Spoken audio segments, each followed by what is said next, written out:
Elio, sei sexy!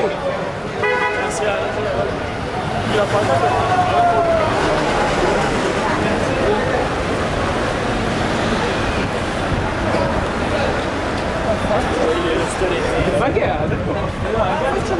Ma chi è? Ah, Luciano! Luciano, ma te non eri morto?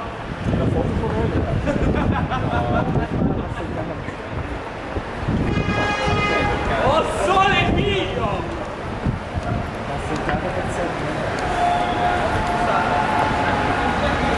Elio, si fanno fuoco. Che cazzo c'è?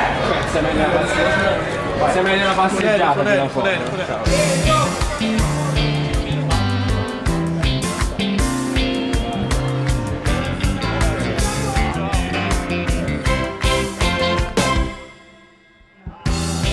Lavorare con gli Elio Storie Tese anche questa volta si è rivelata un'esperienza molto positiva e piacevole, al di là della loro genialità, parlando proprio dell'aspetto modello seduto al trucco.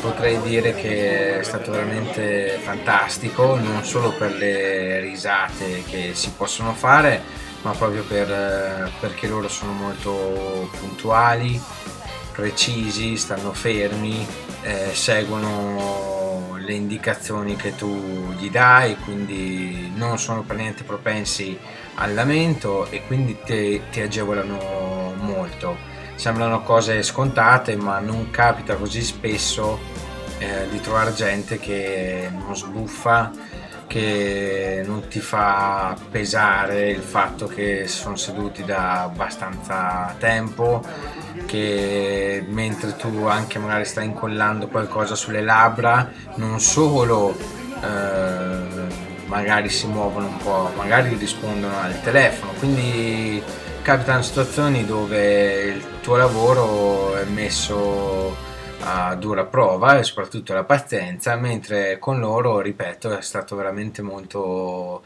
piacevole e facile.